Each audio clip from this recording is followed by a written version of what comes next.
जैसे आपके घर को बेहतर ढंग से चलाने के लिए आपके माता पिता घर के सरकार के रूप में कार्य करते हैं। जैसे पैसा कहाँ कहाँ कितना खर्च होगा, घर गाड़ी पढ़ाई लिखाई के खर्चों पर सोच समझकर आपके घर में निर्णय लिए जाते हैं और सभी इस पर मिल कर बातचीत भी करते हैं।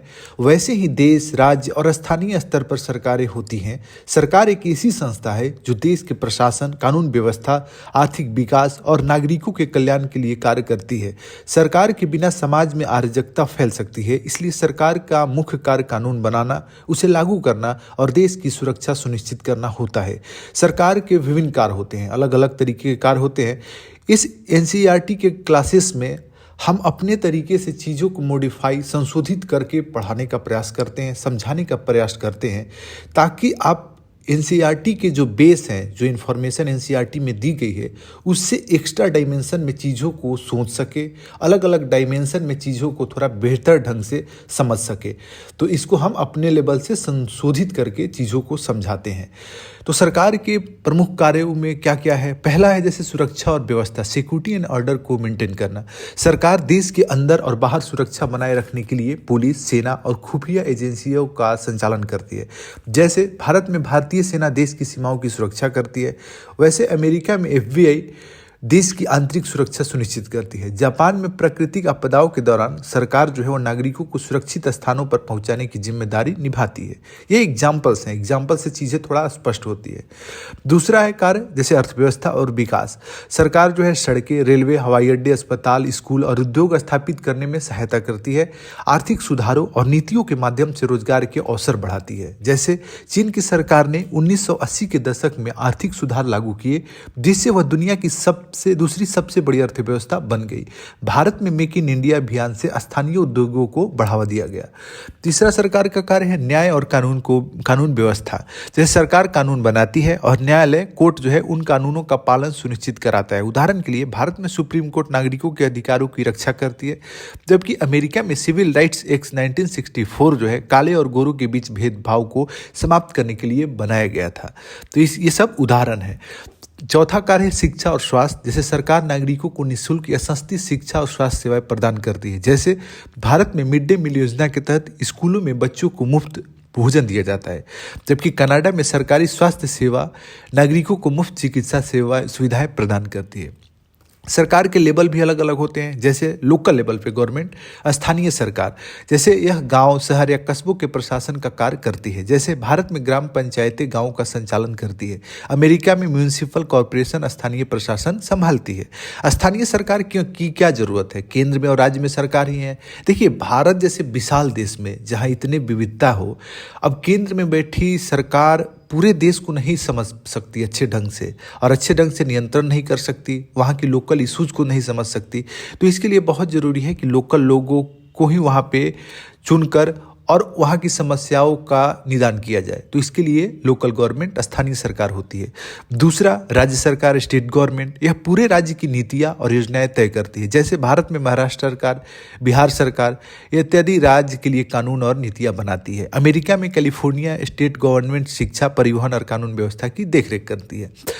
तीसरा जो है राष्ट्रीय सरकार, नेशनल गवर्नमेंट, यह पूरे देश का शासन और विदेशी संबंधों का संचालन करती है। जैसे भारत की केंद्र सरकार राष्ट्रीय नीतियाँ बनाती है और ब्रिटेन की सरकार पूरे देश के प्रशासन को नियंत्रित करती है।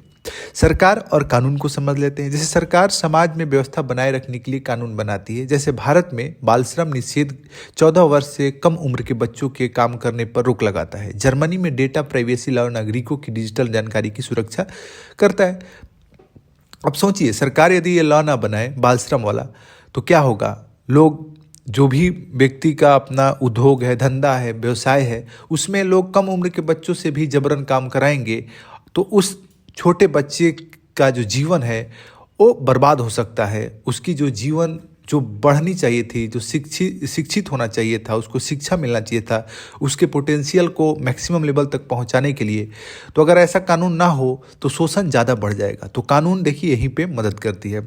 सरकार के अलग अलग प्रकार भी होते हैं। जैसे डेमोक्रेसी, लोकतंत्र है। लोकतंत्र वह शासन प्रणाली है, इसका डिस्कशन थोड़ा हम ज़्यादा करेंगे क्योंकि डेमोक्रेसी बहुत इंपॉर्टेंट है, तो थोड़ा टाइम इसमें लग सकता है। तो देखिए, लोकतंत्र वह शासन प्रणाली है जिसमें जनता अपने प्रतिनिधियों का चुनाव करती है और वे सरकार का संचालन करते हैं। इसमें सरकार जनता के प्रति उत्तरदायी होती है और नागरिकों को स्वतंत्रता, अधिकार और समानता प्राप्त होती है। इससे हम देखिए उन टॉपिक को ज़्यादा कवर करेंगे, ज़्यादा समय देंगे जो सबसे इम्पोर्टेंट है। जो टॉपिक कम समय में समझी जा सकती है उस पर बहुत ज़्यादा समय देने की उतनी ज़रूरत नहीं होती है। तो डेमोक्रेसी के उदाहरण जैसे भारत, अमेरिका और फ्रांस जो लोकतांत्रिक देश है, भारत में हर 5 साल में चुनाव होते हैं और नागरिक वोट डालते हैं। अब्राहम लिंकन के अनुसार लोकतंत्र जनता के द्वारा और जनता के लिए शासन होता है, जबकि अरिस्टोटल के अकॉर्डिंग लोकतंत्र वह शासन प्रणाली है जिसमें शक्ति बहुसंख्यक जनता के पास होती है। हालांकि हम किसी भी डायमेंशंस को छोड़ेंगे नहीं। एनसीईआरटी के जो भी बेस इंफॉर्मेशन दिए गए हैं वो तो रहेंगे, साथ में हम बहुत सारे एक्स्ट्रा डायमेंशंस को भी ऐड ऑन कर देंगे। तो लोकतंत्र के प्रमुख लक्षण क्या है, जैसे क्या हो तो पता चले कि भैया यहाँ पे डेमोक्रेसी है। तो पहला, जनता की संप्रभुता, सोवरेनिटी ऑफ पीपल होनी चाहिए लोकतंत्र में। अंतिम शक्ति जनता के पास होनी चाहिए और वे अपने प्रतिनिधियों को चुनकर सरकार बनाएंगे।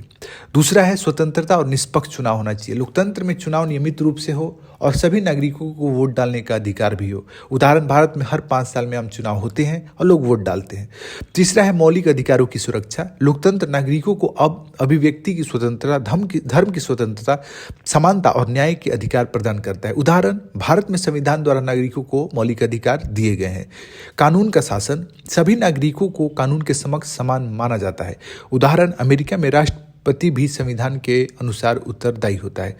पांचवा, सत्ता का विकेंद्रीकरण, डिसेंट्रलाइजेशन ऑफ पावर, जिसमें सरकार को विभिन्न स्तरों में विभाजित किया जाता है, जैसे स्थानीय सरकार, ग्राम पंचायत, नगर पालिका, राज्य सरकार जैसे मुख्यमंत्री, विधानसभा और केंद्र सरकार जिसमें प्रधानमंत्री और संसद होते हैं।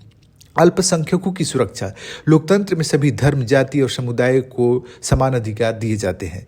उदाहरण, भारत में सभी धर्मों को समान रूप से सम्मान दिया जाता है। लोकतंत्र के क्या क्या प्रकार हो सकते हैं, जैसे डायरेक्ट डेमोक्रेसी एक होता है। इस प्रणाली में नागरिक क्या करते हैं, सीधे नीति और कानून पर मतदान करते हैं। उदाहरण, जैसे प्राचीन ग्रीस में नागरिक सीधे विधानसभा में भाग लेते थे। अप्रत्यक्ष लोकतंत्र, जैसे इस प्रणाली में जनता अपने प्रतिनिधियों को चुनकर शासन सौंपती है। उदाहरण, भारत, अमेरिका, ब्रिटेन जैसे देश में अप्रत्यक्ष लोकतंत्र ही है। बहुत बड़े जो देश होते हैं वहाँ पे अप्रत्यक्ष ही लोकतंत्र होता है, जिसमें प्रतिनिधियों के माध्यम से फैसले लिए जाते हैं, क्योंकि अगर सभी लोगों को शामिल किया जाएगा तो फिर बहुत दिक्कत हो जाएगा। लोकतंत्र के क्या क्या फायदे हैं, क्यों लोकतंत्र होना चाहिए? देखिए, इसमें नागरिकों की भागीदारी सुनिश्चित होती है। हर नागरिक भागीदार होता है।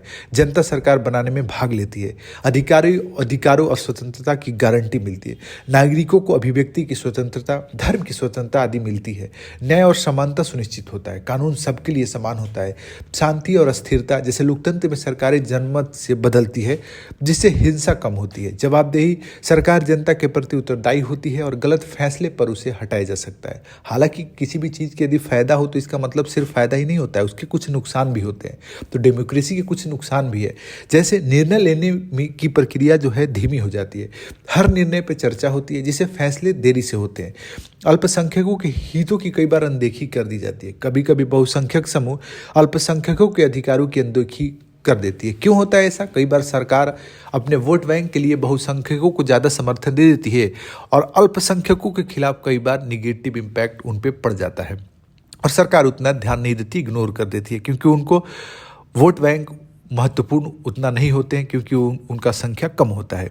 राजनीतिक अस्थिरता, बार बार चुनाव होने से सरकारें स्थिर नहीं रह पाती हैं। जनसंख्या का अधिक प्रभाव, चुनावों में संख्या बल का अधिक महत्व होने से योग्य नेता चुनाव हार सकते हैं। दुनिया में लोकतंत्र के उदाहरण, जैसे भारत सबसे बड़ा लोकतंत्र। भारत 1950 में गणराज्य बना और संविधान लागू किया गया। भारत में संसद प्रणाली अपनाई गई, जिसमें राष्ट्रपति, प्रधानमंत्री और संसद की भूमिका है। अमेरिका जो सबसे पुराना लोकतंत्र माना जाता है, अमेरिका में 1776 में स्वतंत्रता प्राप्त करने के बाद लोकतंत्र की स्थापना हुई। अमेरिका में राष्ट्रपति प्रणाली लागू है, जिसमें राष्ट्रपति को बहुत शक्तियां दी गई है। यूनाइटेड किंगडम जहां संवैधानिक लोकतंत्र है, यूके में संवैधानिक राजतंत्र है, जहां रानी केवल सांकेतिक प्रमुख होती हैं, जबकि प्रधानमंत्री वास्तविक सरकार चलाते हैं। स्विट्जरलैंड प्रत्यक्ष लोकतंत्र का एक उदाहरण है। यहाँ नागरिक विभिन्न मुद्दों पर सीधे मतदान करते हैं। तो लोकतंत्र वह शासन प्रणाली है जो नागरिकों को समानता, स्वतंत्रता और भागीदारी का अधिकार देती है। यह प्रणाली हालांकि कुछ चुनौतियों से भरी होती है, फिर भी यह आज की दुनिया में सबसे सफल और व्यापक रूप से स्वीकार शासन प्रणाली मानी जाती है। क्या आपको लगता है कि लोकतंत्र के अलावा कोई ऐसी शासन प्रणाली है जिसमें न्याय, समानता और विकास सुनिश्चित की जा सके? तो आप जरूर कमेंट करें। उसके बाद है राजतंत्र मोनार्की। राजा या रानी के पास संपूर्ण शासन की शक्ति होती है, जैसे सऊदी अरब और ब्रुनेई में अभी भी राजतंत्र है। ब्रिटेन में संवैधानिक राजतंत्र है, जहां रानी एलिजाबेथ द्वितीय थी, लेकिन प्रशासनिक शक्ति जो है संसद के पास थी। डिक्टेटरशिप तानाशाही, एक व्यक्ति या समूह सरकार पर संपूर्ण नियंत्रण रखता है। उदाहरण, उत्तर कोरिया में किम जोंग उन की तानाशाही सरकार है। 1930 से 45 तक जर्मनी में हिटलर की तानाशाही सरकार थी। लोकतांत्रिक सरकार का क्या महत्व है? जैसे लोकतंत्र में नागरिकों को अपने अधिकारों और कर्तव्यों के बारे में जानकारी होती है। जैसे अमेरिका में 1960 के दशक में नागरिक अधिकार आंदोलन ने अश्वेत लोगों को समान अधिकार दिलाए। दक्षिण अफ्रीका में नेल्सन मंडेला ने रंगभेद के खिलाफ लड़ाई लड़ी और लोकतंत्र स्थापित किया। महिला मताधिकार आंदोलन, जैसे पहले महिलाओं को मतदान का अधिकार नहीं था, लेकिन संघर्ष के बाद उन्होंने यह अधिकार प्राप्त किया।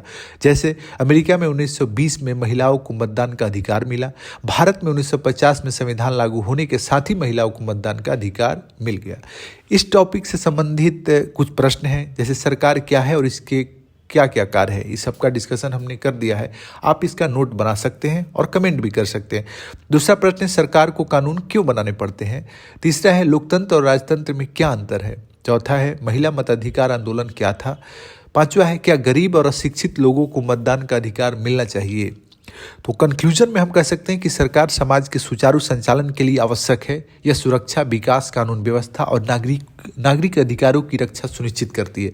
सरकार के विभिन्न स्तर और प्रकार होते हैं और हर देश अपने नागरिकों की जरूरतों के अनुसार अपनी शासन प्रणाली विकसित करता है। लोकतांत्रिक सरकारें लोगों की भागीदारी सुनिश्चित करती है, जबकि अन्य प्रकार की सरकारें जनता की स्वतंत्रता को सीमित कर सकती है।